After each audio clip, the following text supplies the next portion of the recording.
comments because like the more practice it's the live. individual, the more normal.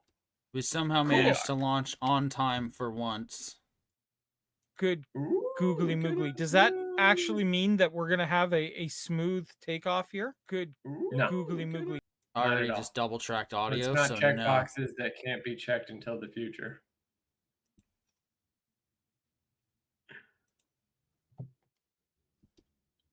But yes, so we'll still be talking about Alien Earth, just because we didn't get to Alien yet. It's because we have to, and I have to apologize on camera live during the live stream.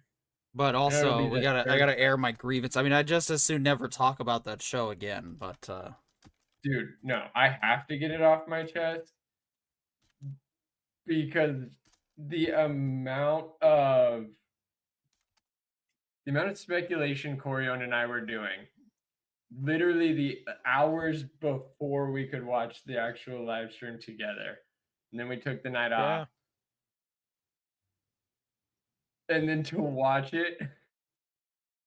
Like, I was so hyped for that finale, and to get what we got, I had to punch myself in the balls for the things I said to Critical Drinker in his comments. I didn't even say anything mean. I just said this show could cook, and I was wrong, dude. This show was burnt toast right away. I'm really everything he said stood all the way to the end.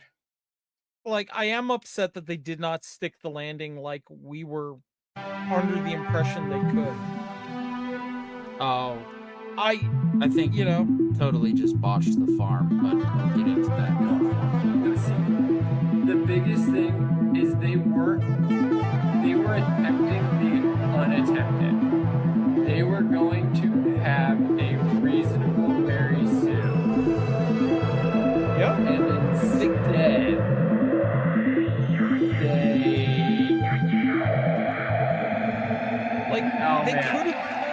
they could have done it. That's the thing that annoys me, is they could have done it.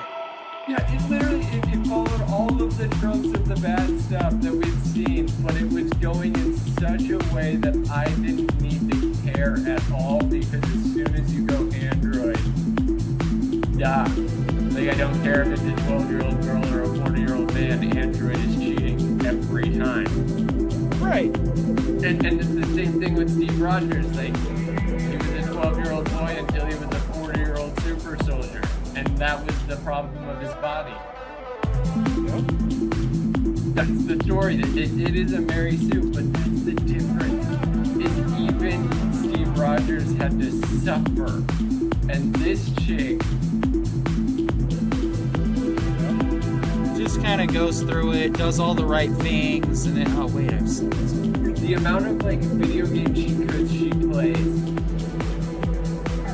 but then also doesn't. Like, that's the part that I have a problem with, is like when you have a super smart supercomputer that is also still a 12-year-old girl, but also kind of realizing that she's 13 going on 30.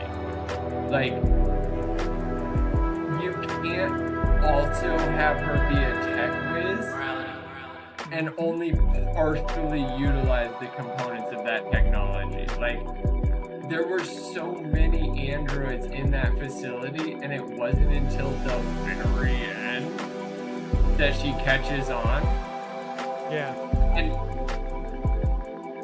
maybe just tell all of them, hey, change of protocol. But instead, she's like, actually, I'm a ninja.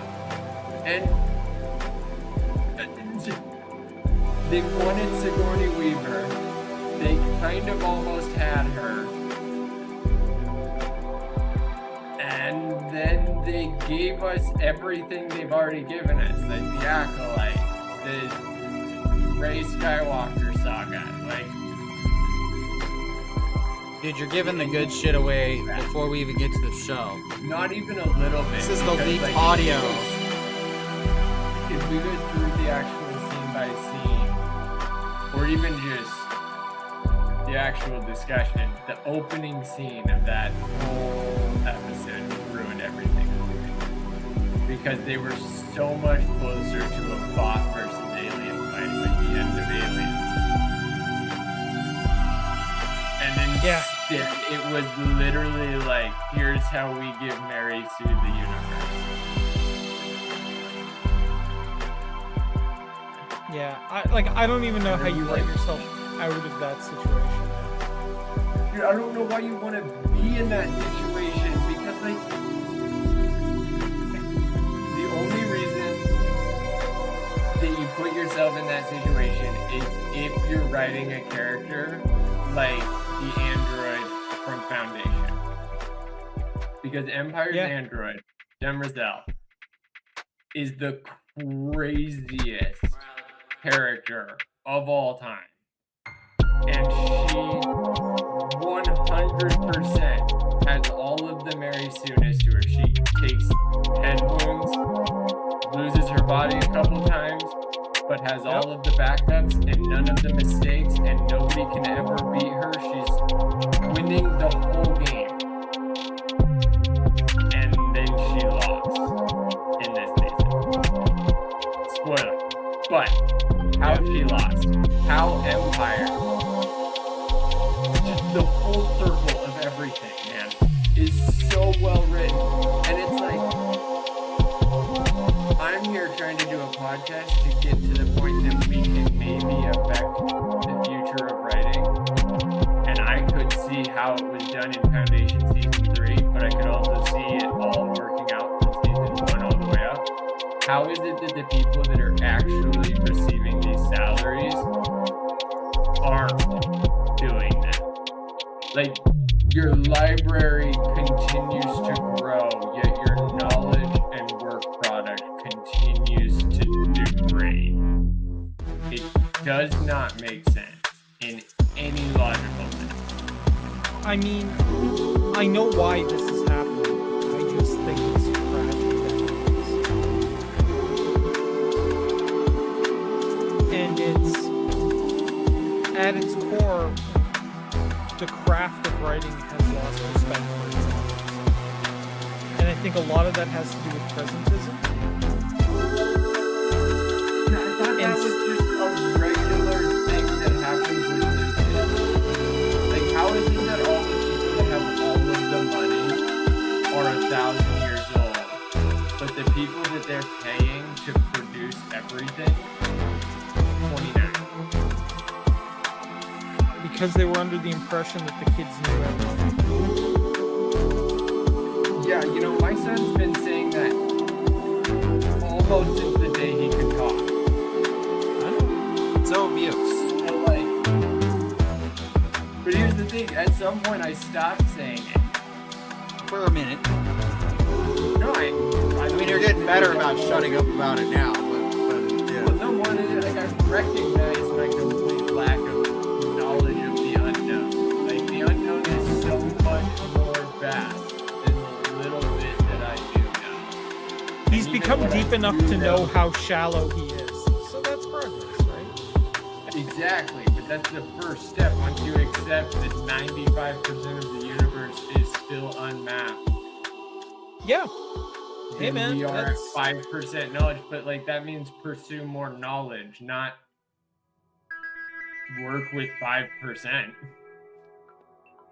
Look, I think what a lot of it happens to be is these kids come out of writing classes and they're under the impression they know how to write. They don't have actual real world experience, which a lot of the golden age writers did have, right? You live your life and then write your book. And a lot of the younger writers are writing their book and then hoping that gives them the money to live their life. And they don't have the experience to write about or the knowledge to say, yeah, I would write about this, but, you know, like Heinlein wrote about this like 40 years ago and he got it right the first time. Right? Or, you know, yeah, I want to write a future history about a whole bunch of people who are dealing with crises that are to come and trying to figure out how to future-proof their reality. Wait a minute. Asimov did this 20 years ago. Maybe read his stuff before doing your own version of it. Well, I thought that's what the colleges were teaching everybody, because that's what I learned in my creative writing class, was legitimately rhetorical analysis was the first unit or first entire semester, and it was literally about the idea of finding why writers write and who writers write to, and the fact that step alone will improve your own personal writing means that you have to do that with all of your future writing. But for some reason, at some point during these classes, and it's again because I didn't continue onward, but at some point they all go, and now you're good, and now you're done. You are ready. What they've been doing is they've been saying every generation before your generation was a bunch of racist, sexist, dumbass homophobes. And so everything they say is ignored in favor of the present knowledge without understanding the nuance of why, for example. Why, despite the fact that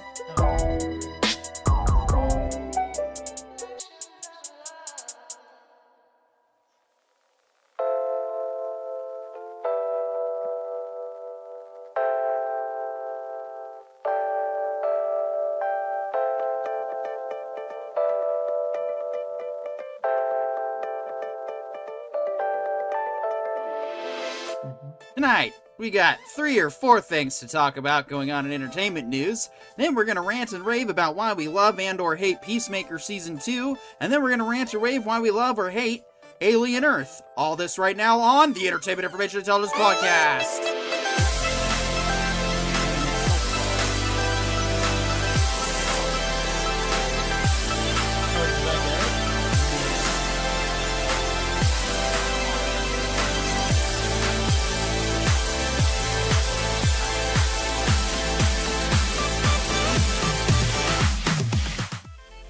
And welcome back to the Entertainment Information Intelligence Podcast, your number 3,256,000th source of all things entertainment news in Hollywood. We are slowly climbing our way up that ladder by making ourselves relevant with things that are, well, whatever it is you guys are talking about out there. For some people, it's Alien Earth. For some people, it's Peacemaker Season 2. For us, it's going to be all the news going on in pop culture. But first, let's go to the lovely H. Marie. How are you doing today? I'm not doing super terrible. I'm gonna try and nurse this migraine I've got hanging over me here. But once these storms break, I should feel better. Oh, that's, yeah. Well, it's always good to have you here. How are you feeling about Peacemaker Season 2? Or no, Alien Earth was the one. Which one did you go nuts over this week? I think it was both of them, to be honest. Peacemaker's opening, I'm not happy with. Also, the writing was doing great, and then it died. Then it was great, and then it died. Same with Alien Earth. It's been a roller coaster for both of these shows. Yeah, I agree. Well said. Oh, the chat box needs to be set back to normal. Aaron Bachstein says, "But until the day you will bend the knee to York, bend the knee." That's right. I don't know why, but welcome. Good to see you. We'll try to get your chats, keep your lovely chats up there full time. Welcome to the Entertainment Information Intelligence Podcast, so where disagreement is allowed all the time. Cause speaking of disagreement, Corione, why don't you tell us about what's going on in your world these days? Things have been kind of crazy. Getting church stuff organized and editing the book, which, I think at some point, I'm going to have to sit down with you, Petey, and we're going to have to do a couple of episodes about what writing a book is actually like, and yes, how much, it's both awesome and sucks simultaneously. Yeah, no, I'm waiting to hear back if I have a new publisher soon or if I just need to take it back into my own hands again, but we'll get more into that later at another time. Aaron says, "I also sent you a threatening email since you left that one in chat too." Thank you. Poyo, you want to grab that email, pull it up real quick, see what it says? maybe share that one with the I've lovely. got no hands. No hands? No hands. All right.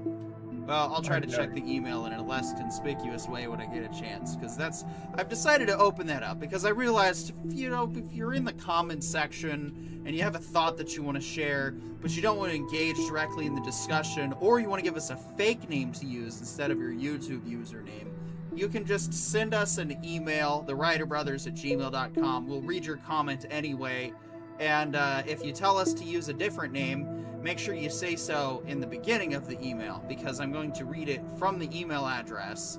Unless you tell me in the email, don't read the email address. And then, it should be another fun way for our viewers and listeners out there. And especially if you're coming in here from Whale 99.5, please let us know that you're one of the Hobie Show listeners, so we know that we're going full circle on those ones. And if you're not listening to Whale 99.5, you should probably listen. We're not going to make you do it or expect you, and by no means am I being told to do this because I need to. I just, they're my friends that would help them out too, Oh, will you look at this? Aaron took the lead here. Oh, right. We have a new #1 fan, Aaron Bockstein. Thank you. You are now officially a producer for tonight's entertainment. John, we got to finish up our introductions. What's going on in Pollo Zapatos land? I lost my hand. Yeah, there's always just a long thing of insight with you. Well, I'm sure we'll get back to you. You were definitely going into it and the behind the scenes. So let's dive into the news of the weird. Or no, wait, sorry, that's a different show. News of the entertainment. If you're, Pollo Zapatos, you're probably going to be happy to hear that Apple TV has renewed Foundation for Season 4. Why is this a good thing? Dude, I'm absolutely thrilled. Do not read any of this if you don't want spoilers. Because Season 3 ended with probably the best roundabout that we've had in a long time, where what planet are humans from, Dad? And they're like, oh, long before the Empire, there was a planet known as Earth. And then the end of Season 3 just changed all the rules. Was Asimov actually drawing Star Wars? And was Star Wars really ripping off Asimov's actual idea from Foundation, which was a galaxy far, far away? It was awesome. Season 3 ended so cool. You guys have to watch the show. It's a ton of fun. And Season 4 is well deserved, and I can't wait. It should have been done by now. Yeah, Aaron Bockstein actually asks, I've never heard of that show. What is it? Dude, Aaron, you are in for a treat. There are 3 seasons on Apple TV+. It's called The Foundation. Or Foundation. I think it's just Foundation. I think it's just Foundation. But it's based just off Foundation. It's based off of Isaac Asimov's book, Foundation. And these writers basically did what Peter Jackson did to the Lord of the Rings, except backwards. And instead of condensing the book, they broke it all the way out. So each part of the book where it's 100 years explained, or what happened over the last 100 years, and then there's a fast forward, each one of those is one of the seasons. And that's where it was a ton of fun, because I don't remember the book ending the way Season 3 ended. And so it feels like there's a lot of room for expounding the universe without doing anything to disrespect Asimov. It is a wildly accurate representation of what I imagined from reading his book. So you feel that it's a faithful adaptation of the original book. That's why you're excited and why you enjoy I the would show. be more honest to say it's an inspired work. Emphasis on the inspired, because they did more in the character development than Asimov did. Whereas Asimov did a universe development, which in and of itself is a wild scale to try and stand on. These people, the people writing Foundation for each season, have been piecemealing it together based off of 3 or 4 chapters per 100 years. And by chapters, I do mean 10-page chapters. They're not long. And so each 100 years is summed up a lot faster in Asimov's book, whereas in this one, the show, each 100 years is 10 episodes long. And it's like 3 days within the 100 years is 10 episodes long. And it's so... I say inspired because a lot of the art, like they call it like chrome painting or chroma painting. And like playing Cyberpunk 2077 and seeing like what people mean by cyberpunk art, I don't understand it at all, because I thought cyberpunk was closer to steampunk, and then I found out those two aren't related at all. But when it comes to what Asimov was writing, he was like, they just had really advanced art and really advanced powers, and like that was the nuance that he really put into what was going on in the King's Chamber. It wasn't so much that like they described the art moving in such a way that it painted a picture, and it tricked one of the empires because he was colorblind, so he literally could not see what was under the paint literally staring at him in the face. And then it demonstrates that in visual, like the flip-flopping, it shows his colorblind being fixed for a second. And that was season 2. Like season 1 and all of the seasons so far, man. Like they have different parts where they really hit the book trying to describe how powerful and immense the Empire is. And I felt like the show did that. But at the same time, you can't take any chapter from the book and overlay it onto any scene.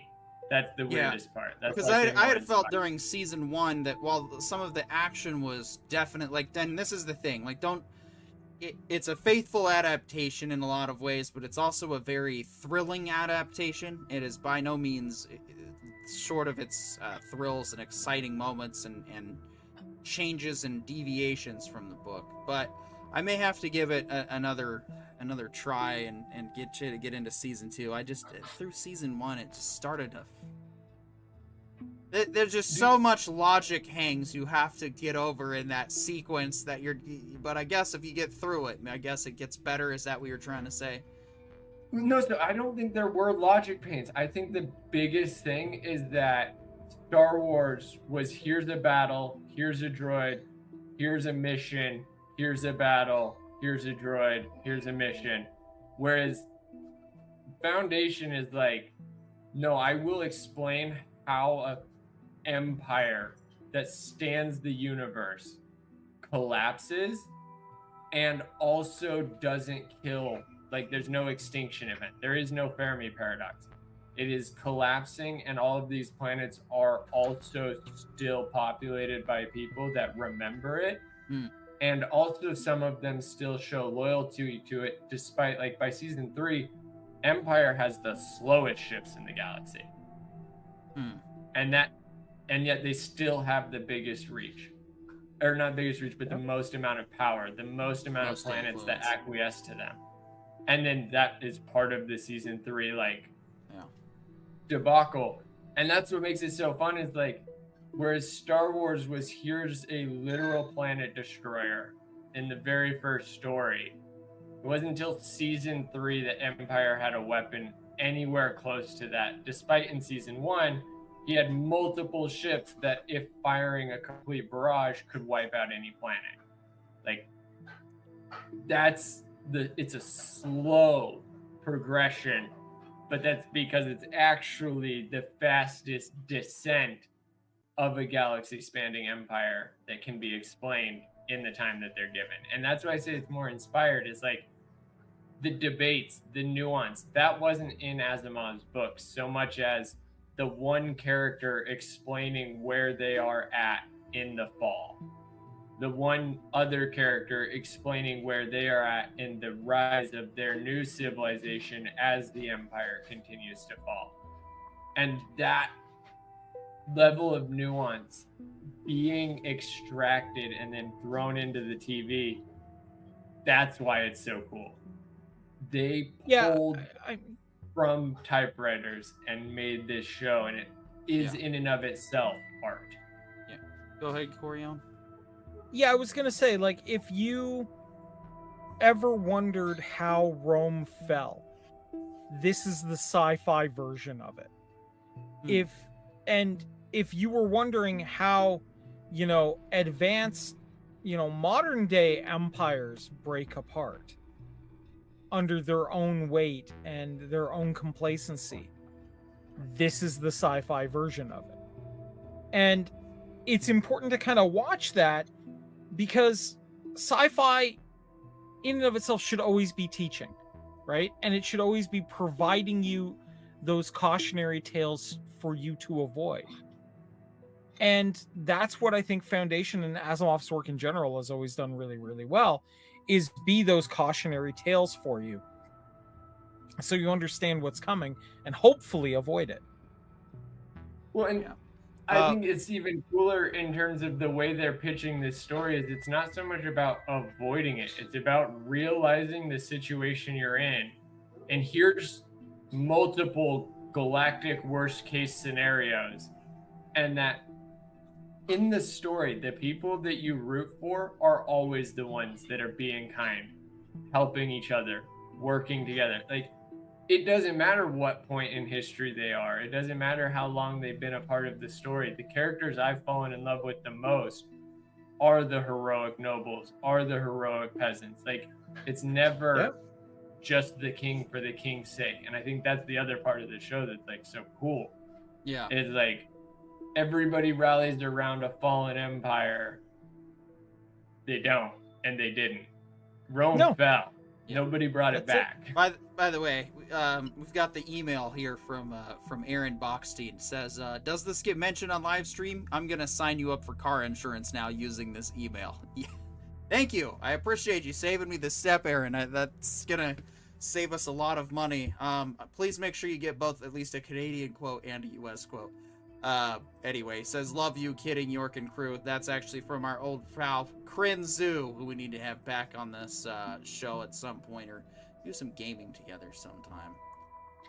Aaron, anyway. that reminds me, I've been asked to ask you about your car's extended warranty.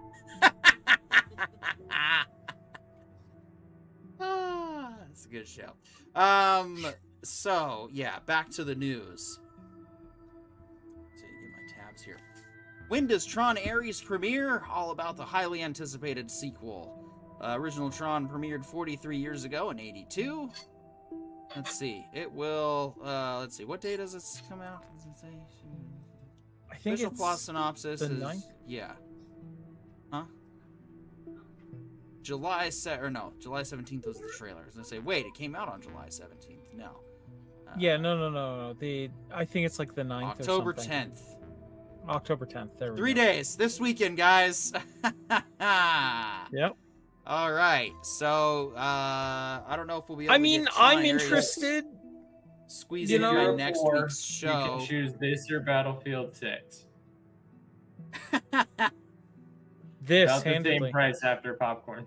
Yeah, that's Yeah, true. right? You got a good point. Yeah, video game or go to the movies. That's where we're at. Life in Well, they both 2025. come out people. October 10th. Yeah. It's kind of I like mean- Barbenheimer, except not. I mean, look, to be perfectly honest, Tron Ares, the soundtrack has already, made me want to be interested in this. And the concepts that they're playing with in this, based on the trailer, sound really fantastic. Like, we're literally getting a what is real kind of argument here. And we're getting it from a wildly different perspective than what we normally get it from. Normally we get a what is real story where like a robot is built or an AI starts questioning their morality and their ethics and whatnot. But it's very clear that they are like a living sentient being and whatnot. This is a program that has been running in kind of a walled garden environment for ages that is now being brought into the real world, if you will. And it kind of feels like almost a reverse Matrix in that way. And the concept of like a reverse Matrix movie sounds actually really good. I mean, I kind of Right? felt that's what Matrix 4 was trying to be, but maybe kind of sort of missed the mark with a lot of people. I mean, I liked it personally, and I'm looking forward to giving it my review to see how well it's aged next year. After 5 years out in the ether. Although I don't think anybody's gone back to it yet, because Well, I mean, my whole thing on Matrix 4 was it really felt like the Wachowski sister that did it was clowning on the idea that sequels need to be made in order to make your point or to make money in Hollywood. And in which case, like, right. yes, your point still lands perfectly, because what are we getting mostly? We're getting sequels, right? Well, we're getting sequels, we're getting remakes, we're getting just the same intellectual properties. I mean, that's where I have to give it to Apple TV, is that they've been giving us a lot of original stuff, a lot of adapted from book stuff.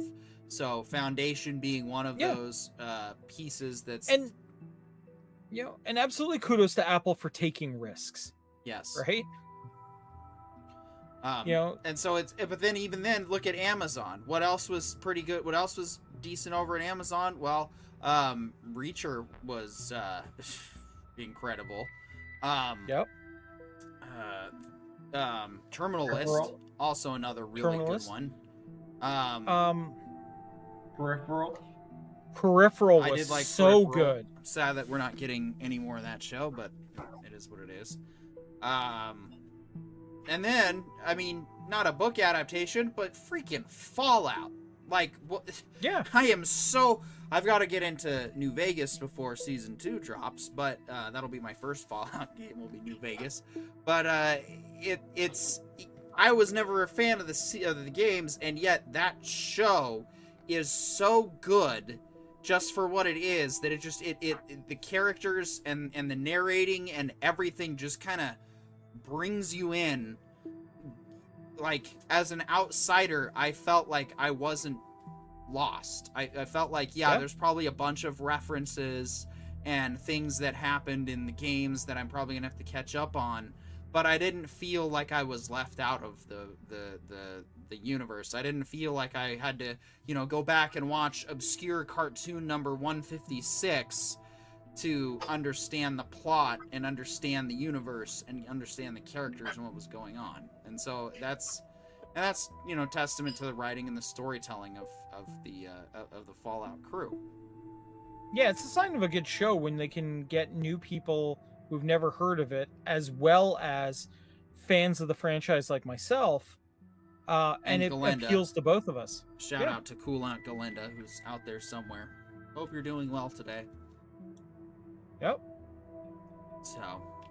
So yeah, I mean, the good writing matters. That's what makes a difference, and that's what I think Matrix 4 was calling out, was the remakes and nostalgia era were just a bit overdone, and they really have been. I mean, even Stranger Things got stale after the second season with the nostalgia bait. It's like, okay, we get it. More, they're opening malls now. Oh, get it, guys. Guys, you remember shopping malls, right? Shopping malls, guys.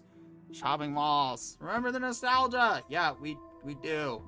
And that's what I felt Matrix 4 was calling out, was all that nostalgia crap. Yeah. Contrary to, the efforts by Ryan Reynolds to end multiverse, and now multiverse is basically the main storytelling point in all of DC right now. So, yeah. You guys ready for our Peacemaker catch-up? Have we got any more pop culture to cover? Yes, I was just asking if you guys are ready to tickle the balls a little bit. Oh, yeah. All right, here is all of the sci-fi and fantasy shows confirmed for 2026. I'm not going to read the article. I'm just going to go through it. We have 3 Body Problem Season 2. Which we expected. A Knight of the Seven Kingdoms. That's the Duncan and Egg Lord of the Rings George R.R. Martin side story. It's the Lord of the Rings versus newest adaptation. The Knight of the Seven Kingdoms. Oh, wait. So it's a story that takes place within Game of Thrones? Yeah. It takes place just before the events of the Game of Thrones series. It's a prequel, basically. But it's set in between the current prequel and the main story. I'm gonna put that one on a maybe. Is it a show? Oh yeah, it's a show. So yeah. Okay. Avatar: Last Airbender season 2. That should be fun. I enjoyed the first season. Yeah, it was like a speed run of the original series, so I dig it. Blade Runner 2099. If Alien Earth is anything to go off of, that's gonna suck. Oh, we'll see. The Burrows. No clue. The Boys season 5. I stopped watching midway through season 2. Doctor Who: The War Between the Land and the Sea. I believe that Top Hat Jay is excited for that one. I haven't so far behind on Doctor Who right now, and I actually started it over, or started with Eccleston. So, yeah. Christopher Eccleston is the correct way to start. Yes, I agree. And then it's okay to end after David Tennant if you want. I mean, Matt Smith's pretty good too, but Tennant is the best Doctor ever. House of the Dragon season 3. If your name is Pollo Zapatos, you're probably excited for that one.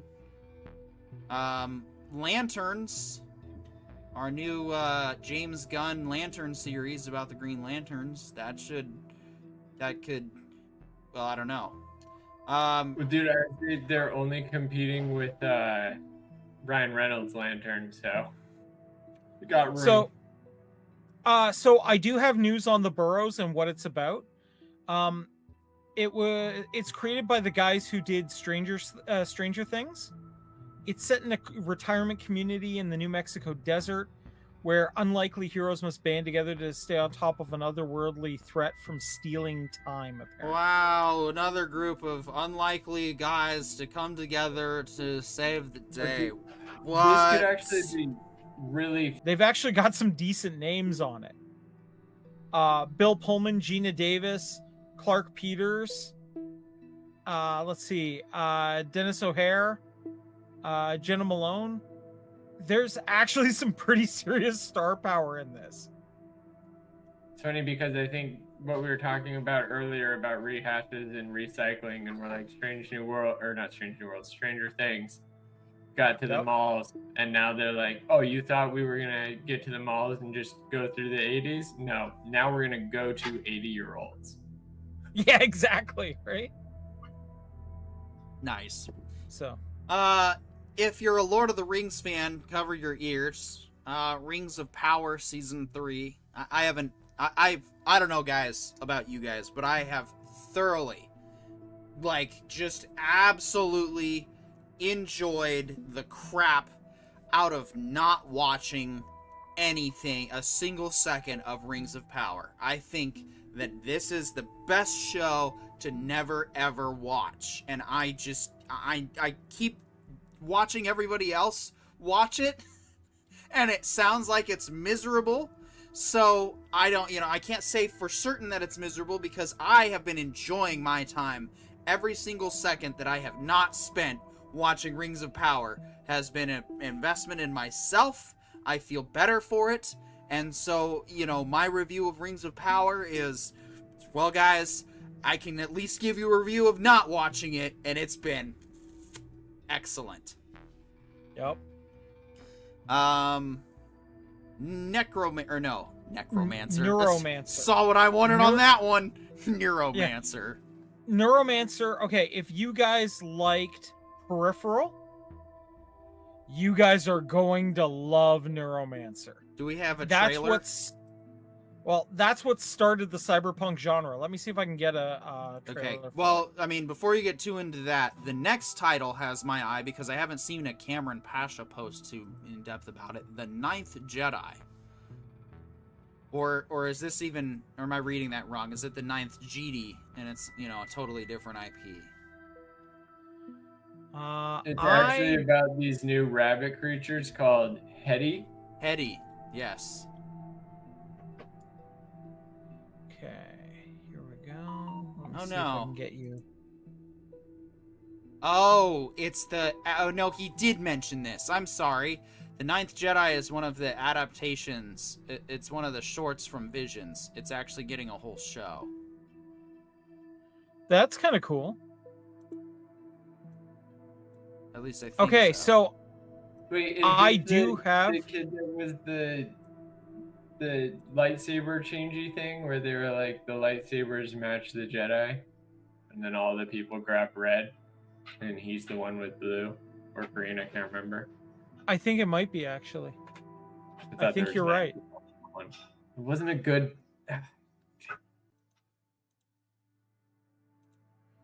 Okay, I do have the trailer up for Neuromancer. And it's being done by Apple TV, baby. All right. Give me 1 sec. You got your sound ready to go through mine? I think so. I think I do. Pause the music on my end. Bring mine down. Bring yours up. MST3K mode. Let's go.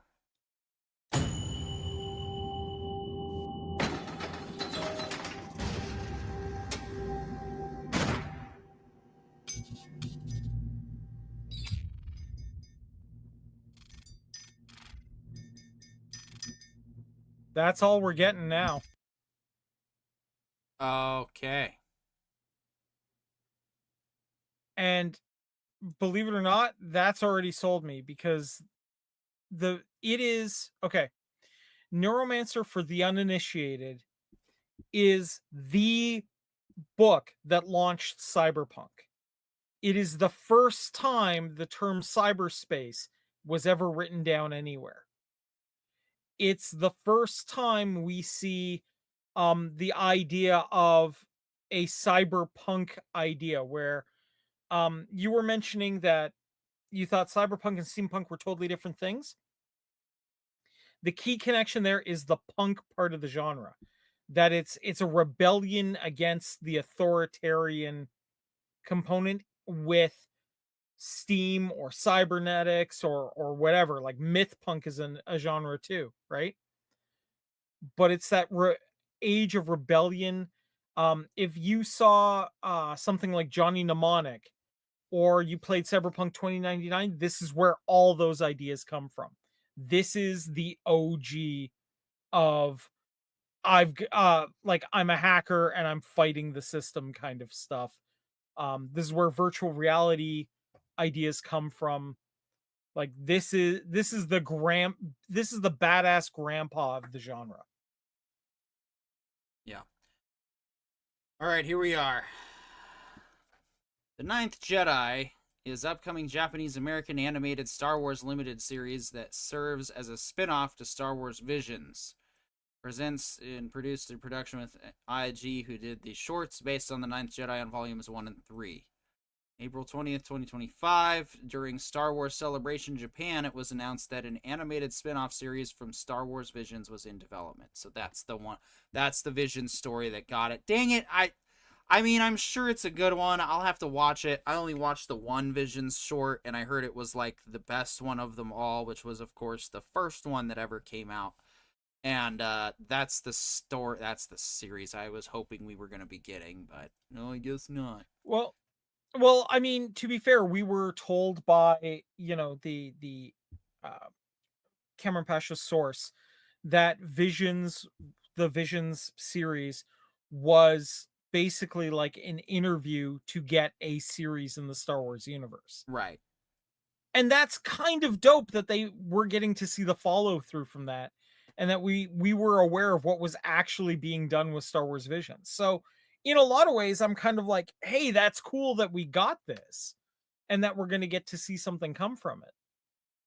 Yep. Agree. All right. Let's see. One Piece Season 2. Which we expected. Which I've heard One Piece is fantastic. I mean, the first 2 episodes I saw of the animated series that I really need to get back into, yeah, were really good. Outlander Season 8. Outlander's that weird romance time travel series. Alrighty then. Silo Season modern day 3. girl goes. Yeah, modern day girl goes back in time to Scotland and falls in love with some lord. Silo Season 3. Star Trek Discovery Season 6. Star Trek Strange New World Season 4. Yeah. Star Wars Maul Shadow Lord. Vision Quest, and then The Witcher Season 5. So, it was a pretty decent lineup for shows anyway in 2026. Yeah, so I guess what we need to ask the audience, and I'd love to see comments, is what shows from there you guys want us to cover. That would be helpful going into 2026 for me. Otherwise, you guys get to follow along with what I choose. Moving on to Yeah, what if your soulmate isn't your best friend? Brett Goldstein asked the question in all of you. I'm going to read this article, and then we're going to critique it as well as the stuff. This is by Lindsay Barr. Brett Goldstein might want to break your heart, or at least give you a proper ugly cry. In the new film All of You, streaming on Apple TV Plus Friday, this is on the 25th, so it's already streaming, audiences are presented with a sticky conundrum. What if your soulmate and your best friend were different people? Reactions might differ about the choices Simon Goldstein and Laura Hoots make in the film, which is kind of a rom-com drama, if you will. But one thing Goldstein has noticed is that a lot of people who see it think it's about them. I think everyone has this friendship, Goldstein said. There's someone in their life that is not their partner, and they have a connection that feels more than friends. But what is that? What is love? Baby, don't hurt me. What does it take away from the other? We just wanted to explore all of that over time. The idea came out of a getting to know you conversation with William Bridges, an Emmy winner for Black Mirror, whose episodes include USS Callister, which I've actually happened to have seen that one of the best ones. Yeah, that one was pretty solid. Yep. Yeah. He co-wrote the film with Goldstein and directed. At the time of the chat, Goldstein was single. Bridges was not, and Goldstein asked him if the woman he was seeing was the one. It got them thinking about the idea of a soulmate test, something that could just take all the guesswork, all the bad dates, all the lost time out of the equation. Yeah, good luck with that. All of You begins with a moment of truth as Simon accompanies Laura, his best friend from university, on her way to take the test. He even pays for it, and soon enough she's off making plans with a husband-to-be. Though the film has a bit of a science fiction element to it, it's decidedly less dystopian than Black Mirror. Some, like Laura, take the test. Some, like Simon, try to do it the old-fashioned way. But many are left wondering if they made the right choice. The film is told linearly, but skips over months and sometimes years in the saga of Laura and Simon. I was really conflicted, but I also felt great compassion for each of the characters, Poots said. All a person is the choices they make or don't make, and I think the feelings and desire and love, these are completely out of your control. And I don't think you can vilify a person for sort of having them. It's just when they follow through, it obviously complicates things. Part of the equation involved making sure that Laura's soulmate and husband wasn't easy to dismiss. Not only... Oh, whoops, I forgot to turn the music back on, my bad. Not only did they write him as kind, loving, and a good father, they also cast a handsome Scottish actor, Stephen Cree, to play him. One thing we didn't want to do, that I think romantic comedies do a lot, is they make the other guy boring, or, expletive head. So you're going, oh, obviously not him, Goldstein said. You have to kind of stack the odds against all of them, because that is more real, and it's much more challenging, I think, for an audience, because I think you are going, I want this thing to happen, and I also don't want this thing to happen.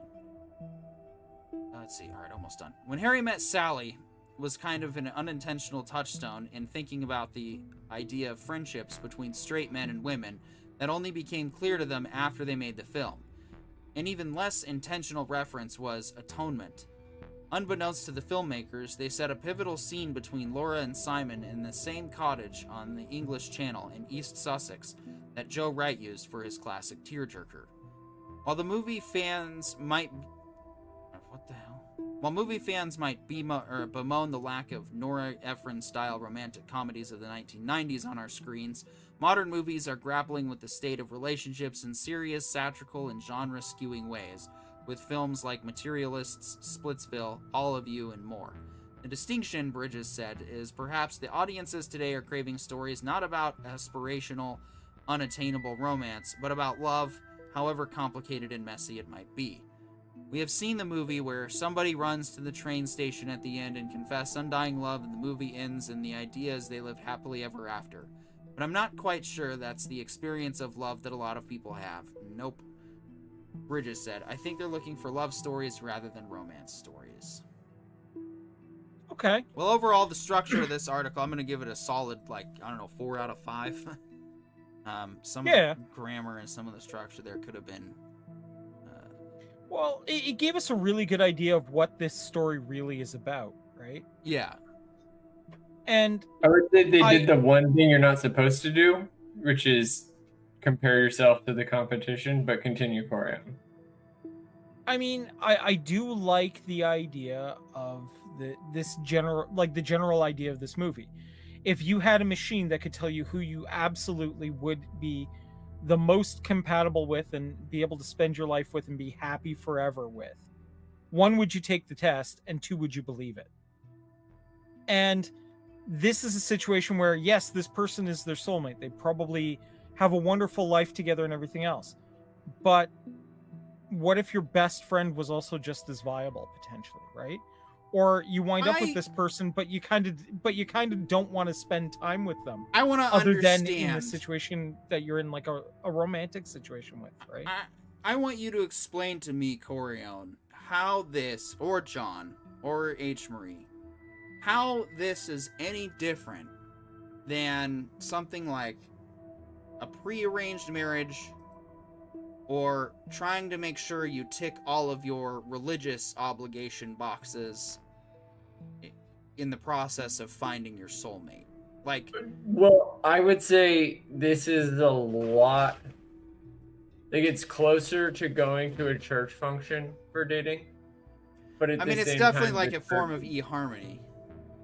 Right, yeah. Exactly. That's the combination. So it's like the Church of eHarmony function, whereas you can definitely collect enough data, and AI can probably parse enough data. And nowadays, we're getting to the point that the prediction methods are actually getting pretty good, that theoretically you could predict life outcomes enough that you could find two people walking down the same path, and if you put them parallel, they're going to call each other soulmates. Theoretically, it's the foundation issue. You can't track individuals. You can track the masses of individuals and see where the masses are going. But individuals are always anomalous. And I think that's kind of not having seen the movie and not being able to say for sure what's going to happen. But my thought is guy number one that she goes and gets matched with is a 99% match. Very end of the movie, Simon takes the test. It's 100% match. It's oh, this is the difference between 100 and 99. Okay. The idea is more along the lines of the effort that you put is going to get you the 100% more than any test will ever get you. Yeah. I mean, I agree with what you're saying. At the same token, this is once again a movie concept that absolutely gets broken by the concept of polyamory. Right? All of them do. Well, yes and no. The idea is more along the lines of it's so if you think about it in terms of team dynamics, even just a fire team, 4-man squad, one of them's the point, one of them's support, one of them's heavy, and one of them is team lead. In that essence, polyamory, you can redistribute the wealth, but the question isn't a team. The question is especially what they're positing in the movie is is there one person that is the perfectest fit? Because if my theory is correct, then your theory of polyamory would be better, because in the sense that if these two guys could get along with each other and they're both 99% matches to her, then they're probably 99 matches to each other, right? That's it. And it's that's called team dynamics. That's called working together. That's called shared values. That's community in every sense of the word. But that's, I guess, literally the crux of the film. Is like, is there something better than that? Like I said, I think it's anytime you take a romance or a rom-com and decide to give it like a science fiction-y kind of philosophy idea, like if you had a machine that could predict who would be your ideal mate, is it worth even exploring? Or should you smash the machine preemptively to prevent what's going to happen in the universe? I think this is an idea worth checking out, right? I'm not saying it's going to be the best movie. I think it's going to be an interesting one. Well, and the I thing think is, it's a fun idea for like the 25 to 30-year-old that keeps saying there's nobody out there for me, and then they go take this test, find out that there's 75 potential matches, and then they got to walk the gambit. And like, that's a much fairer test than saying we found the one we know for sure. That's what Parker said. Like, that's predestined, or not predeterminism, a little bit of predeterminism, but also in terms of parental choosing your parent match, prearranged marriage, arranged marriages. Like, that's just the AI arranging the best compatible matches. And that's back to the same thing where, like, yeah, actually polyamory would be the absolute best answer, because now we can get 7 people in one household working together. They're going to have the best possible outcome for each other. But if it's just 2 people, it's like now they're constantly pitted against each other. So the AI would most likely disagree with the binary choice. And let's be honest, 7 people working together in this economy sounds about right. It sounds like every household, regardless of your love style. just about. The only thing I'm gonna say is, as far as beating the system and beating the games go, is well, one, don't play.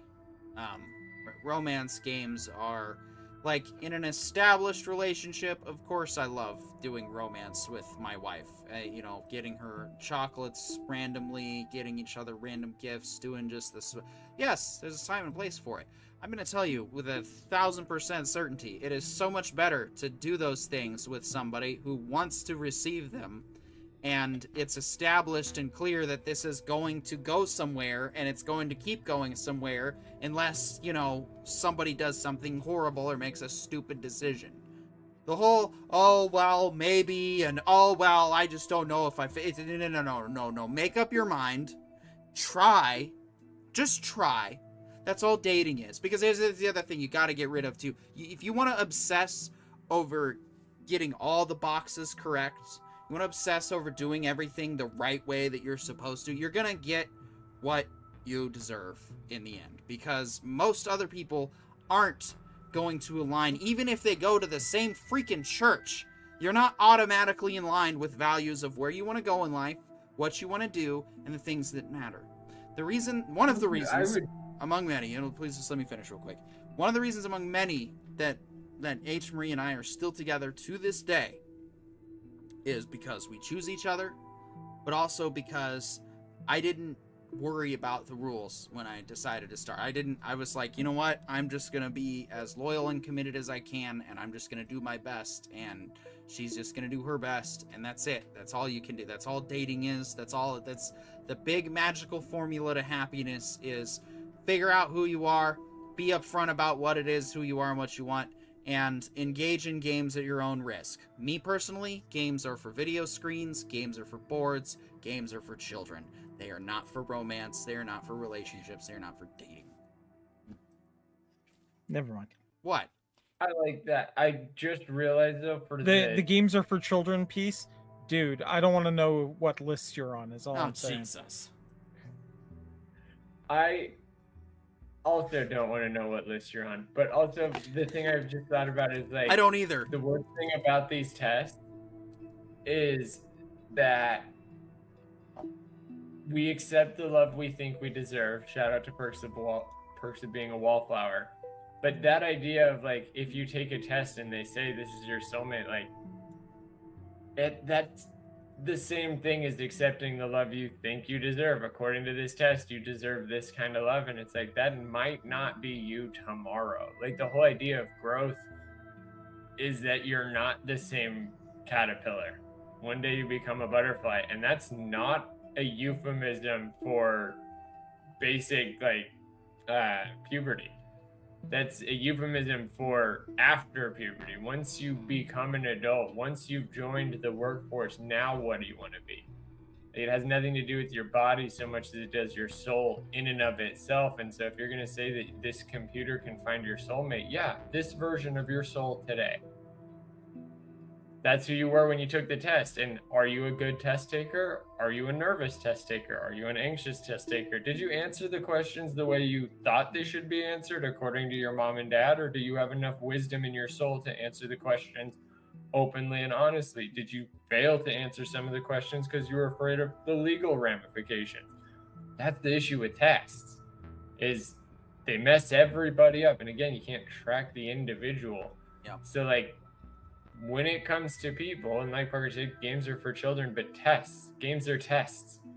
And if you don't like tests, don't test everybody else around you. Instead, be who you are, say who you are, and act like it. Yep. Then it's good. The people that'll like you will hang out with you. The people that don't like you will leave because you're not changing and you keep staying the way they don't like. Or they will come back one day and be like, wow, I wish I had your sensibility 5 years ago. It's wild. When you are who you are, people like you more, even if they hated you for a second. Yep. All right.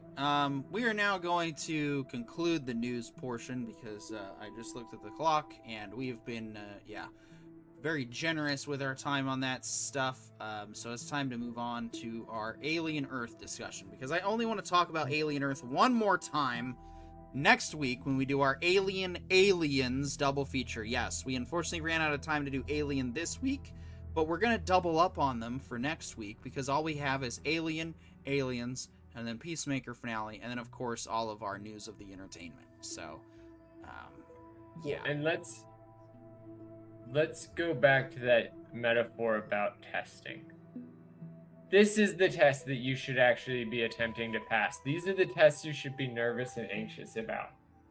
Like, I do not understand how people can spend so much time talking about the merits of a love test to write a movie about romance in the future.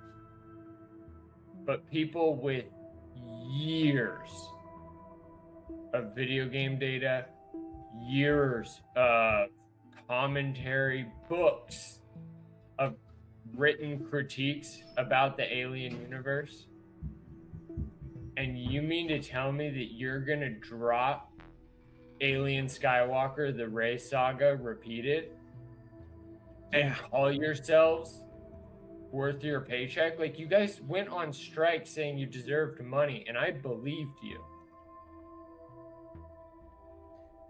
That's about what it boils down to, isn't it?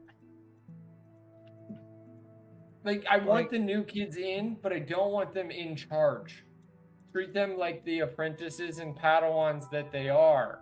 Stop letting them do journeyman level work when they clearly can't understand basic reality. Like, literally, the amount of effort it takes to go, what shouldn't we do? Is to go on literally any YouTube channel and watch a review of the most modern Star Wars. Even the people that liked the modern Star Wars in their critiques constantly caveat, just like the people had to when the prequels came out. But little known fact, they had to do that when Empire came out too, because there were more plot holes and Luke kissed his sister. Yeah. It's all weird. But like, that's where Return of the Jedi came back and was like, let's wrap up some of those loopholes. That's where the prequels came back and we're like, we're going to try and answer some of those loopholes. That's where Clone Wars came out and was like, we're going to give you a whole bunch of character development and exposition and anthologies for room for more anthologies. Because at no point did they go, actually, the fans were right. We didn't know what we were doing. We're just going to restart in the middle.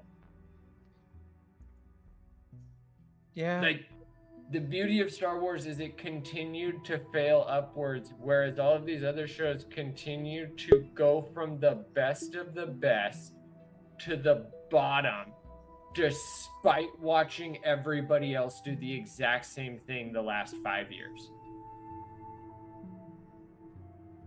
It doesn't make sense how nobody is learning from the mistakes of their peers. The views are down. The subscription rates are lower than they've ever been before, and most people are canceling one or multiple this Christmas season to save money for this Christmas season, because there are no other ways to earn money anymore, apparently. So, like, when you're offering slop, don't be confused when you don't get to offer it again next. You as strikers said you were going to come back swinging, and your swing was so far missed that we're double checking if you were supposed to be in this league or not. Yeah. No, it was, I'm going to be honest, okay? This Alien Earth is another classic case of the mystery box. Did a very good job of roping us in with the nostalgia by capturing the feel of the universe. Did a very good job of making this seem like it was going to be a competent show. And then I don't even know what the point of any of this was. I've got the term for it. It's D&D with the bowling bumpers up. Nobody that's actually playing the D&D game, which is always Mary, Miss Sue, and she's the only actual player character, and the game master is trying to give her the best time ever. Like, everybody else is just a character that the game master wrote up, the black box, if you will. And Mary's not allowed to roll a 0 or a 1. She only rolls 15 and above. Yeah. Same with our lead character, Cyborg, who survived the crash, but also was the only crew member that had, like, more than 2 brain cells, because literally everybody did, like, Alien, but the dumb version. Well, I mean, ultimately, look, I think the idea of her being able to speak to the xenomorphs was kind of brilliant if it had come with cost or risk, right? Like, let's say the xenomorphs are like, no, we really are going to murder everyone. And, you can either get with the program or get it, or you can get eaten too, because we don't really care. If they had gone in that direction and made it like more of a curse almost than she can just control them now, I think we would have had something. And it wasn't just the xenomorphs. It was the, electrical. It was literally. Oh, yeah. It was like everything, right? She got turned into an omnipotent queen, right? As the episode went on, the bumpers got thicker and thicker down the lane so that we could, bowl our perfect strike at the end. And it was so just contrived. Not the perfect strike. It was 300. Every strike was perfect, and her toss kept somehow getting faster. I want to know. It wasn't so much that the pinball, like the bumpers were getting bigger, it's that they started becoming speed rails to just shoot the ball at the 300 faster. And it's again, a magnetic track. That's the story. Like, at no point does she suffer. The whole time we're thinking, oh, this might be a turn of events, superheroine shows up with the perfect save. Die 20, die 20, die 20. And it's like I thought this literally write it the way you play it in a game, and you'll find out who survived at the end. That's what made Game of Thrones great. Eddard was Mary Sue. He 100% deserved to win the Game of Thrones. Ned Stark was the best right out the gate. And he died in the first chapter. And that's a great story because he rolled a 0, lost on a gambit. Yeah. Bummer. But this chick rolled 20 after rolling 112. Her brother... And the 12 was perfectly better body. Her brother is the luckiest dumbass, the dumbest luck of any side character. Like, I thought this show might grow a small pair and actually have the eyeball creature take control of him. And it didn't, by the way. Spoilers. The brother doesn't die, guys. Sorry to disappoint.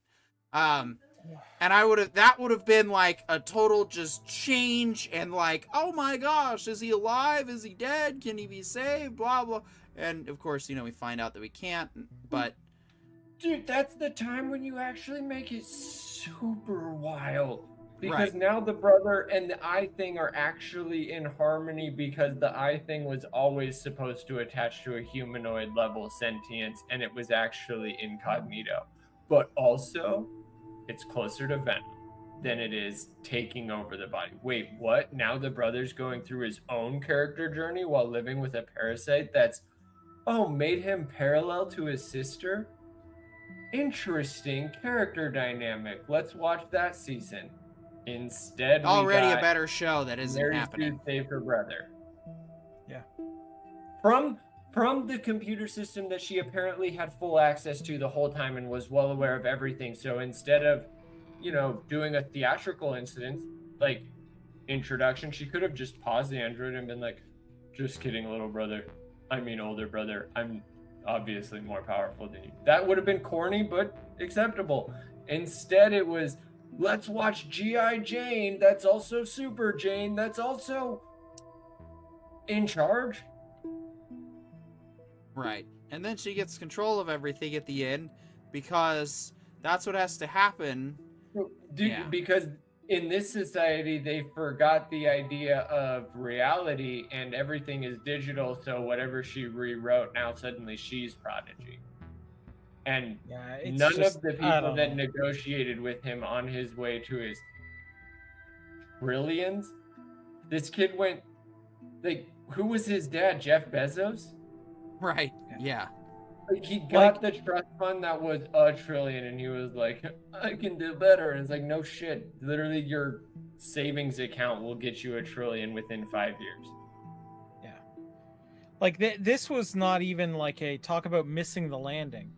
This was like breaking your ankle on the landing kind of fail. No, dude, this is like grabbing your foot right after about to stick it and then just head first into the mat. Yeah, it was like, just the amount of hype that we had, dude. They were setting up the ultimate, like, oh, you thought you were the queen? Here comes the queen. And she was sleeping in the back tunnels. Like, you didn't know this, but in the back of the ship, they had actually gotten a queen. And she had been in cryo the whole time. And now she's awake and you're telling her kids what to do? Bet. Yeah. That's a story. Now suddenly Predator wants to show up to come fix the problem because that's Predator's job, is to fight the xenomorphs. But no, the ending was Wendy is happily ever after. Wendy is the bestest android human hybrid ever. Wendy's got everything fixed. Yeah. Yeah, I am mad at the studio for putting me in a position where I have to say I can't recommend this show. I am exactly. The amount of hype that I had. I rewatched every single thing Alien had touched because of the first few episodes. I went out to Critical Drinker's show and I listened to him say, oh, this is gonna suck. And I was like, bro, I think it's cooking. It looks like, and I pointed to things that made me think.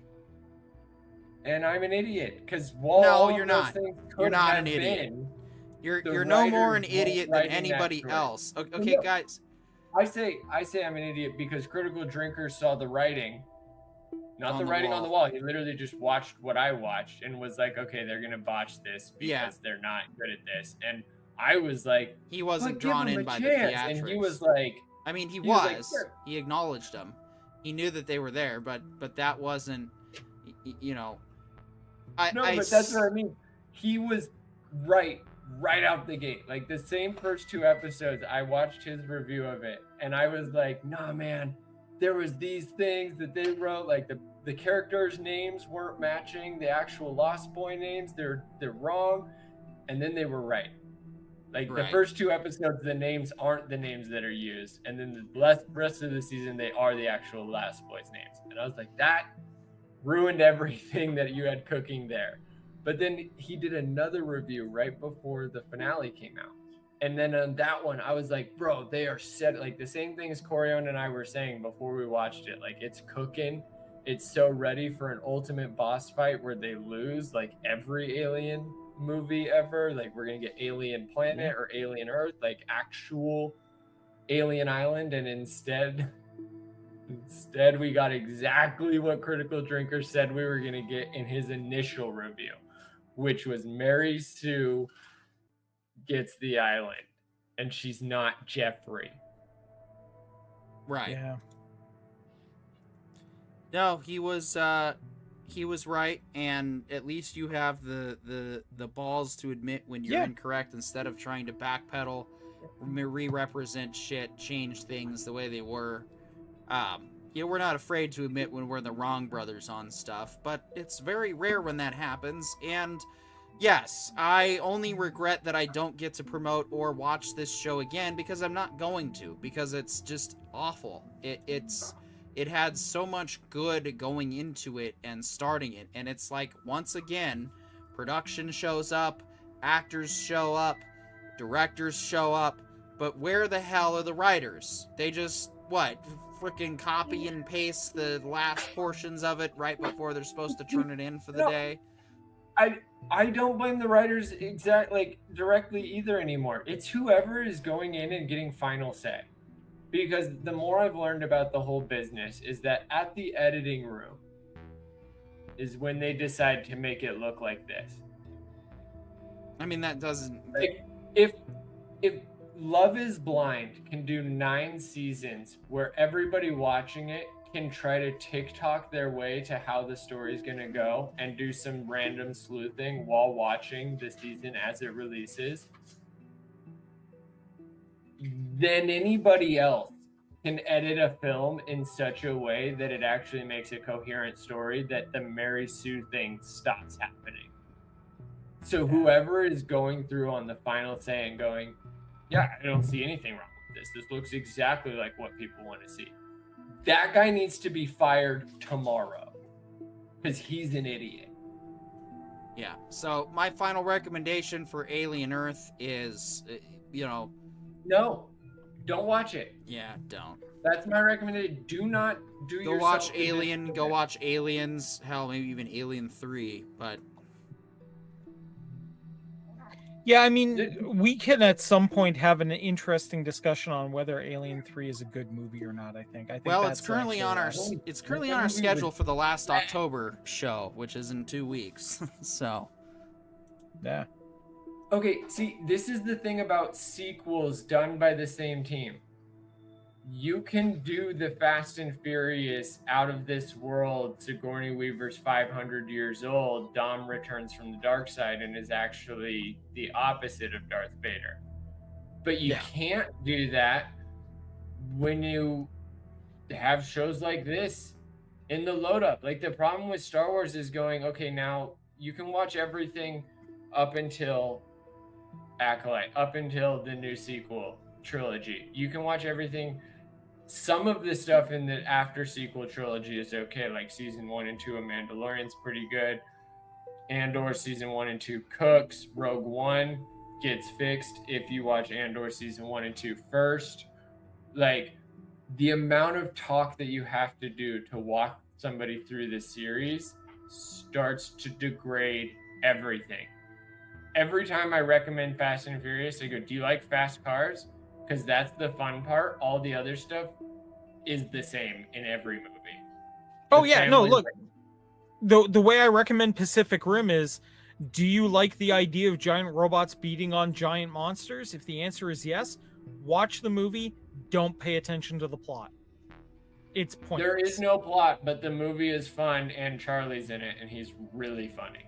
Yep. Yeah, like that kind of shit, right? Like, and but see, that is, I can accept that. I'm not saying a movie has to be good. I'm not saying a show has to be good in every facet. What I'm saying is it has to stop ending with, and she lived happily ever after and never needed a man.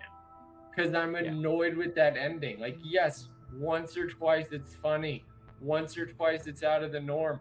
But if you're telling me that's how all movies end from now on, all stories end with she doesn't need a man and she lived happily ever after, I don't want to know about arrogant narcissists. That's gonna get as stale. That's gonna get I want as. to know about all of her friends. That's gonna get as stale as he doesn't need a woman and he lived happily ever after. Like it's No, because I hate that story too. Yeah, it's the same problem. That's what I'm saying. Is what Pete Nobody said. applauded James Bond for not finding love. They always felt bad that the love of his life got murdered in Act 2. Yeah. Like, nobody cared that he had 72 loves of his life. That guy was getting around the world. He beat the odds, right? He got to meet the other 7 million people that were the perfect match for him. If you're 1 in a million. Proto Badger writes in saying, if that is Raw, that is my last nerve for most shows as of late. Yeah, I mean, it's very much like it baits you But in it's within. also like, who are you writing to? You're telling her she lived happily ever after on her own, alone. Name a person that wants to live that life. Nobody. Most nobody actually does. They think Even they do Rambo. get into it. And the story with him, I will live with you, Adrian, and becomes friggin' the boxer or whatever happened in Rambo. But he always tried to find love at the end after barreling a knife through somebody. Okay. Well, yeah, no. There was that missionary girl at the end of one of them. Okay. And the monk girl from Thailand in number 2. Oh man. Like, all right. All right. That's well, what I'm saying though, is like they're trying to say that their action heroines are equal to our action heroes, and our action heroes still tried to become decent men. Their action heroines just act like heroin and do the fentanyl walk off the screen. I mean, that's probably. I kind of like that. That when we said we wanted heroines, they assumed we wanted heroin and gave us what we got on screen. No, they made it too, and it's like there's obviously an inner circle of characters that are gonna make it through to the end versus those that are not, and it's obvious the ones that are not. Like, you know, Mr. I'm gonna do everything right and get fired is obviously the guy that's gonna get, you know, face hugged and a xenomorph ingested in him, and he's gonna be the one whose corpse gets used by the eyeball, and it's just like. It's like Disney's writing this shit. Well, Again, it's not Disney. It's the editor, the guy that gives final approval saying, this is what we wanted. No, the writers also need to bring a solid story that can't be edited into crap. If you watch the credits, almost every episode has 2 new guys. So they are following somebody else's grand vision, and that grand vision is what getting to the editing. They're following a grand the vision the way that Rian Johnson followed, you know, JJ's plan for Star Wars. Anyway. Dude, we've heard the narrative. JJ didn't have a narrative. JJ was like, you guys need a new Star Wars? Let me give you one. JJ actually had something of like a trilogy of his own that he was getting going, but they told him, no, we're going to have somebody else come in. That was the thing. He got told, no, we just want you to do one. And then we're going to have 2 other people do the other 2. Then Rian Johnson was like, I don't know what I'm doing. Fuck it. Yeah. And then JJ came back and just did this. And then then worse. Disney went back to JJ and said, can you fix this? And JJ was like, why didn't you just give me all 3?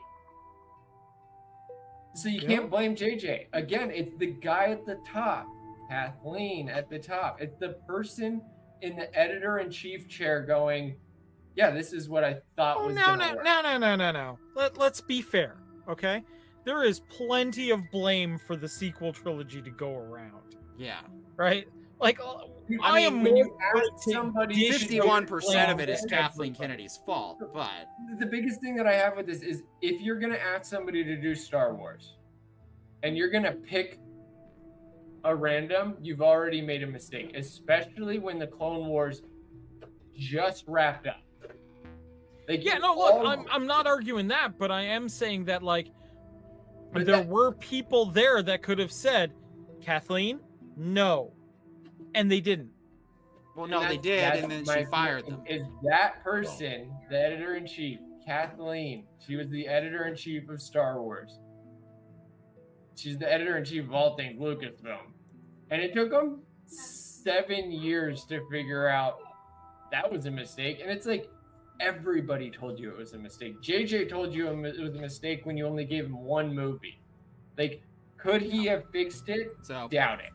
Could he All have right. done it better? Doubt it. But time to, could Kathleen have chosen Jon Favreau at the beginning? Yes. all right.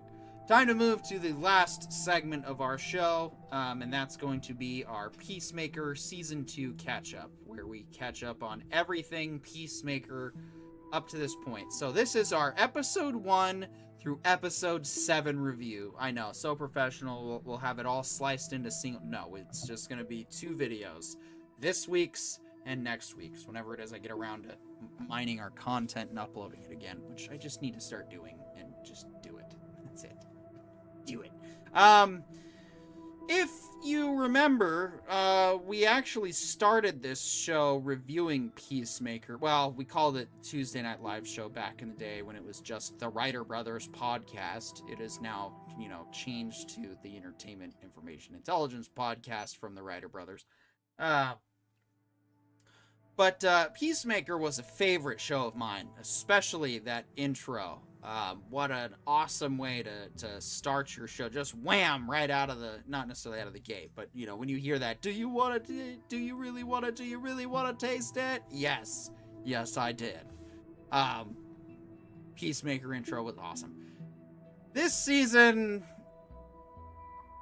sucks as far as the intro goes. As far as the show goes, Yeah, well, it's what been do you pretty think? What do you think, John? I love the intro. The fact that it's Of course you still did. just another hair metal song, like, It's not hair metal. it is. I can't remember which band it is, but like it's right up there with 70s hair metal.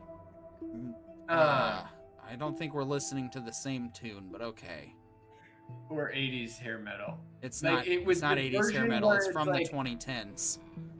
That song is from the 2010s. Yes, Yes. Oh, Jesus.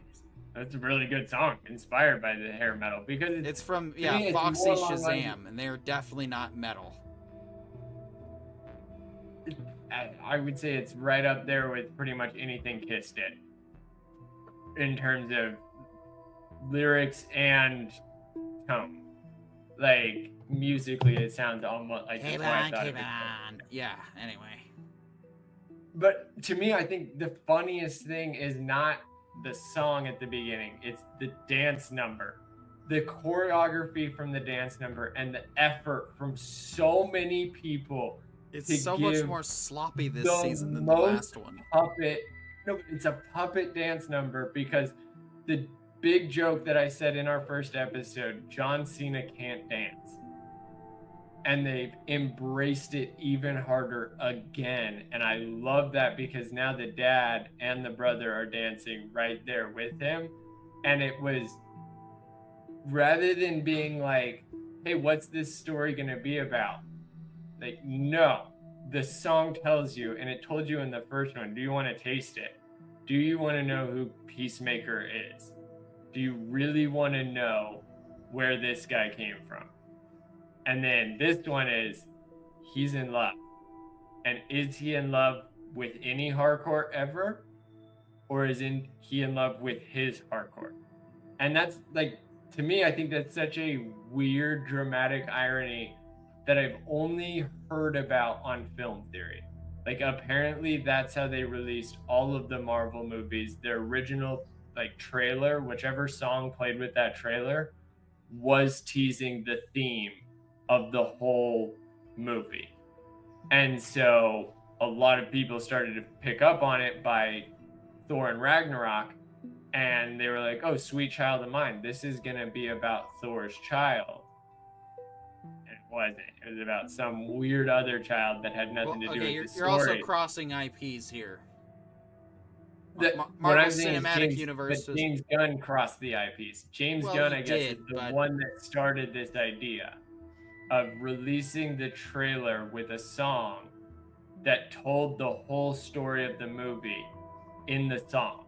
And that's where he did it again with Peacemaker season 1. Do you really want to taste it? Do you really want to get to know Peacemaker? And then this one is, do you really want to see him fall in love? And does he know what love is? And then that's where I think the whole show has been telling that same story. Because like Peacemaker isn't about peacemaking peace. It is 100% about who is Peacemaker and why is John Cena Peacemaker. And that's what season 1 is and season 2 is too, while also being the greatest like random anthology to James Gunn's DC universe by tying in Lex Luthor and Superman literally 2 episodes after the movie came out. That gave people time to go and see the movie and then brought in Lex Luthor in episode 6. Like that's, I don't want to say it's like necessarily like foreign skill or talent, but like that's premeditated writing. Like he knew how he wanted to release all of this since he released Peacemaker, since he released Suicide Squad. When they said, here, we'll follow your timeline, your release time, James Gunn actually seems to have gotten that. And it's actually following in the way that he wants. And so much so that like when we get to Lanterns, I don't think he's going to be talking about any one Lantern at all. It's going to be about the Lantern Corps as a whole and why. No, we actually have confirmation about what Lanterns is about. Oh, good. Yeah, it's Hal and it's Hal Jordan and the John Stewart. That's the other one that are going to be traveling together in America. That's even cooler too, because like that's the buddy cop and they're space cops. Yeah, buddy space cop, basically. And that's again like that's like here's the rest of the DC universe. And like that's what a lot of the comics do, so that when you read Justice League or you watch the Justice League movies, you don't need to know who these characters are. You don't need a reintroduction. Instead, you're like, oh, I want to see how they team up with Batman. I want to see how they team up with Superman. Like it's more, you already know, here's the fun part. And I think Superman did that so well, whereas Peacemaker is like, no, you have no idea who this guy is, and I know that. So I'm going to walk you through his life. But I will say, so, yeah, Corian, what did you think so far of season 2? I mean, straight up, I love that they decided to make us all think that, you know, Peacemaker was going to an alternate reality that actually worked really well for him. And it turns out that it's Earth X, which is arguably the worst Earth. And that he's so happy in the worst place you can be. Oh, it made, right? Like, it absolutely made my day when I realized what was going on. And I was like, okay, this is actually kind of perfect. But if you think about how... Did you watch DC Legends? Yeah. And do you remember how they introduced Earth X? Yeah. The comparison, whereas like Peacemaker, like they walk in and it's all like 100% Nazi concentration camps. And Peacemaker walks in and it's 100% what Peacemaker's dad raised him to believe the world is supposed to be.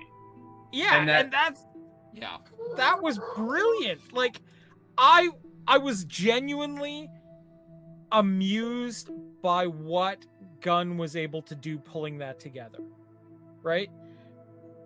Peacemaker is one of those rare series where you kind of like, you don't really want to like the main character, but you do absolutely enjoy the nonsense they get into. And that's kind of my feeling on it is, you know, like, yeah, we're not supposed to like Peacemaker. He's not a good guy, okay? But the situations he gets into where they kind of, for lack of a better term, force him to start becoming a good guy is some of the best parts of this series, where he has no choice but to not give into his, well, I kind of want to be a terrible human being kind of persona.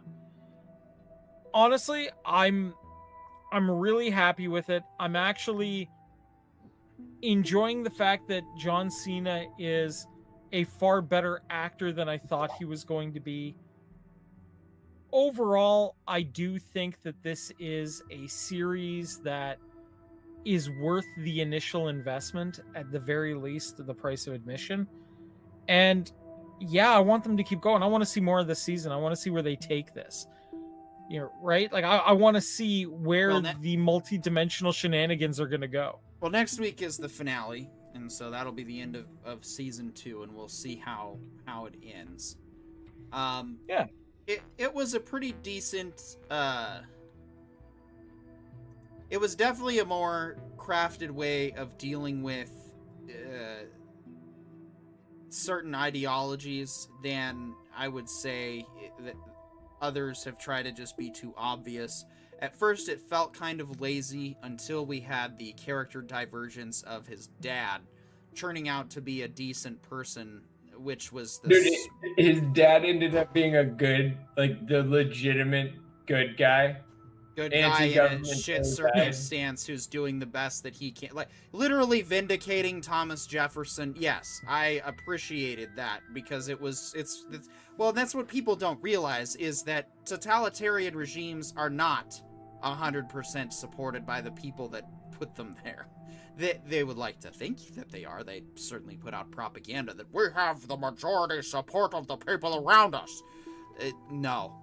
Usually by about... There's a certain point threshold where either a tyranny is going to succeed and take over, or it doesn't, because enough people get on board and they find out, you know, what's going on before it's too late. And, well, what was the circumstance in Earth X? Well, the circumstance in Earth X was that World War II was lost by the United States. Now, I do feel that Man in the High Castle was a more accurate, more realistic representation of a feasible victory for the Axis over the United States. Yeah, but Man in a High Castle didn't have freaking superheroes fighting in World War II.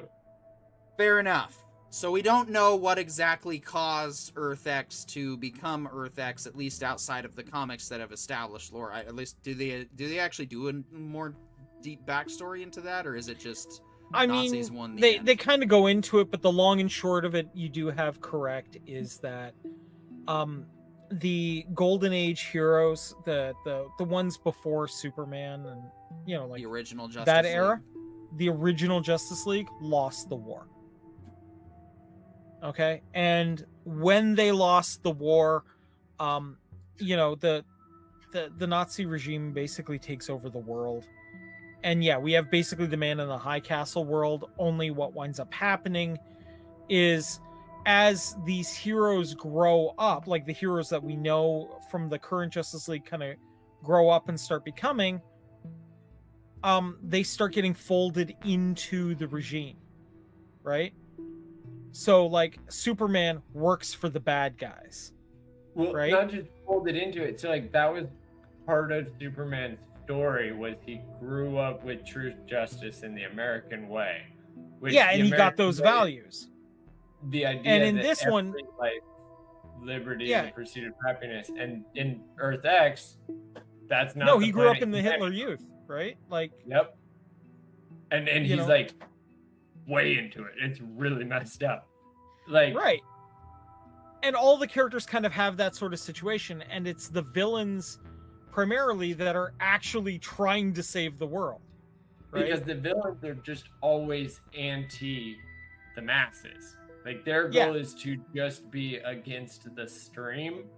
And so that's the idea of, like, Superman and Batman literally trying to change the stream so that those guys aren't followed. Because in their universe, the stream is a lot closer to darkness than it is the light. But in Earth X, it's on the other side of darkness and making out with the void.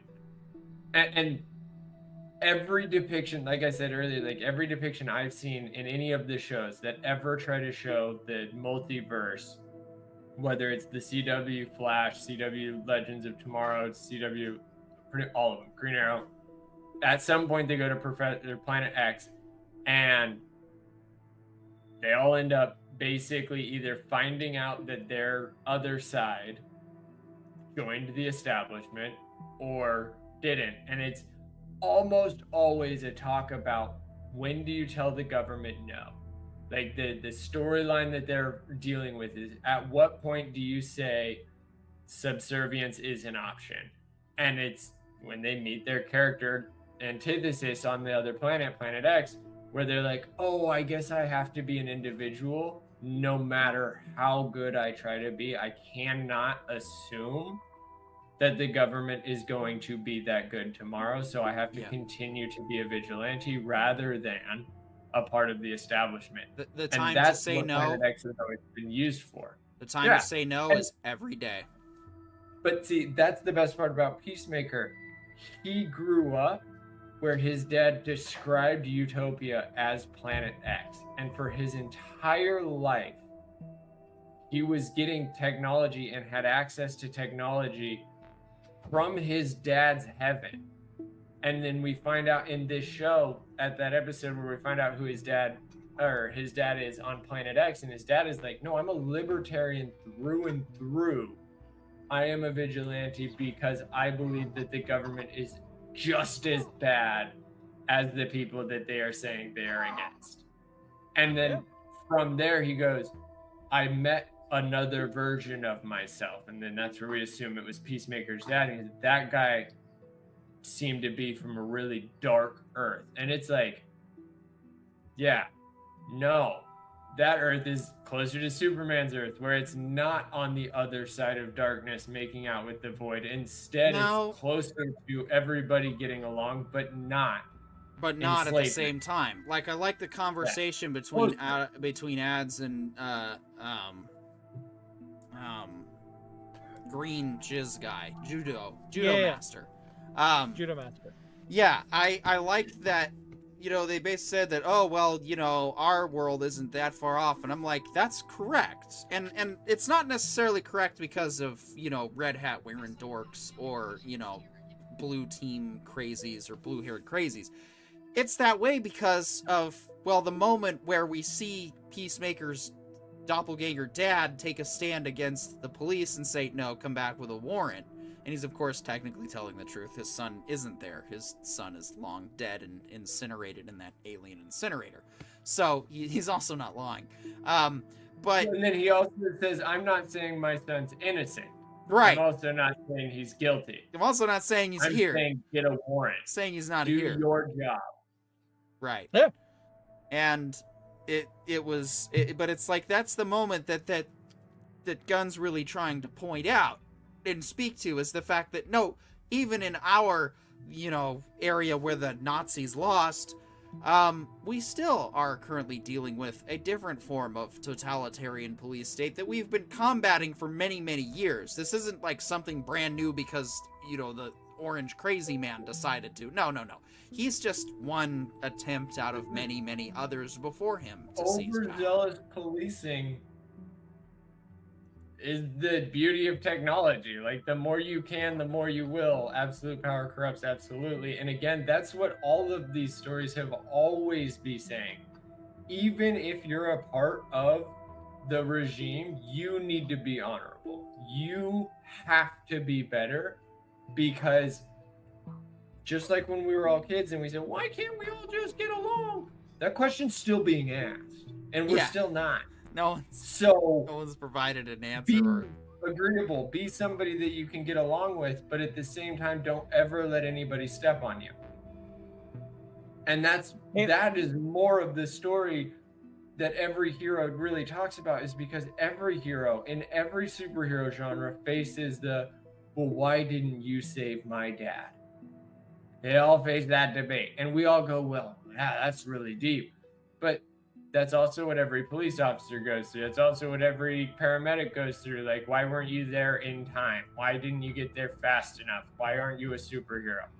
And that question is like, I'm trying, or you're answering wrong. Like, it's either I'm trying to be the super and I'm not, darn, or you caveat all of your excuses, you give all of your justification for failure, and then you continue to excuse failure in the future. It's like, no, I should have been here. I tried.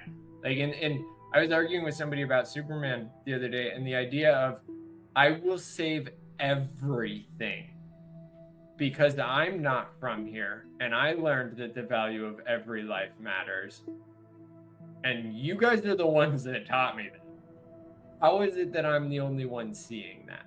And that's the whole debate of Superman. How is it that I'm the only one seeing that every life matters? And then in Peacemaker, it's like, how is it that everybody doesn't see me as awe-inspiring and peaceful? And then he goes to a world where they do see him like that. And what does he find out? Oh shit, I'm worse than the cops back home. And that, again, like, that's why the story is about love. And it's more about finding yourself than it is about a superhero or anything like that. Because Peacemaker isn't super. He's just John Cena that grew up racist. And the idea is, like, how do you win that guy back? You show him a hero that learned that he was wrong and did better tomorrow, because better tomorrow is the only option. Yeah. Yeah. Well, I think we've pretty much said all that needs to be said at this point. So we'll go ahead and just bring it on in. Good job tonight, guys. Thanks everybody for showing up, who showed up in the comments, who showed up just to lurk. We appreciate it. Please don't forget to like, share, subscribe. Continue to get the word out, because we pretty much grow by the you guys continuing to promote us to your friends and family and everywhere else. I mean, we're still planning feel on. free to flip any rant that you like. If it's not mine, I completely understand. If it is mine, I don't understand, and that's cool too. Yeah. But we will be back next week with an Aliens double feature, as well as more pop culture news. And anyone else got 2 last seconds to say? Well, you know what? I'm Petey York, the Writer Brothers. We'll see you on the next E2 Live podcast.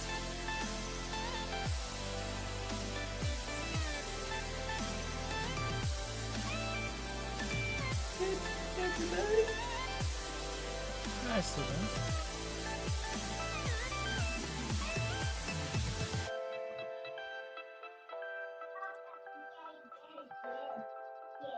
This has been a presentation of the Entertainment Information Intelligence Podcast from the Writer Brothers. The Writer Brothers, restoring respect in a discourse. Good night.